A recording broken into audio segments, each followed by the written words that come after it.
مقدرش على النسيان، أغنية الهضبة عمرو دياب الجديدة واللي أطلقها منذ ساعات، وحققت انتشار كبير و300 ألف مشاهدة في حوالي ساعة واحدة بس من طرحها على اليوتيوب. الأغنية هي السنجل رقم 58 في مشوار عمرو دياب الفني، وألحان العبقري عمرو مصطفى وتوزيع أسامة الهندي وكلمات تركي آل الشيخ. والحقيقة إنه في كتير من جمهور الهضبة اعترض على الكلمات وسياق جمل الأغنية، والبعض شاف إن الأغنية كلماتها ضعيفة ومتكررة، وإن الأغنية أحلى حاجة فيها كانت اللحن وصوت وإحساس عمرو دياب اللي دايما بيحلي أي أغنية. وفي آراء تانية شافت إن الكلمات جميلة وإنها مناسبة وسهلة الحفظ. على العموم الأغنية نجحت وكسرت الدنيا كالعادة زي أي أغنية بتحمل اسم عمرو دياب.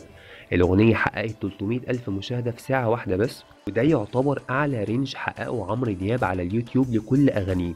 فهل يا ترى الأغنية هتعيش؟ هتلاقوني حاطط لكم لينك استماع للأغنية من قناة عمرو دياب الرسمية في الوصف. حابب أسمع آرائكم في الأغنية سواء بالسلب أو بالإيجاب، بس ياريت النقد يكون في حدود الاحترام. وشكرا على متابعة قناة نجوم.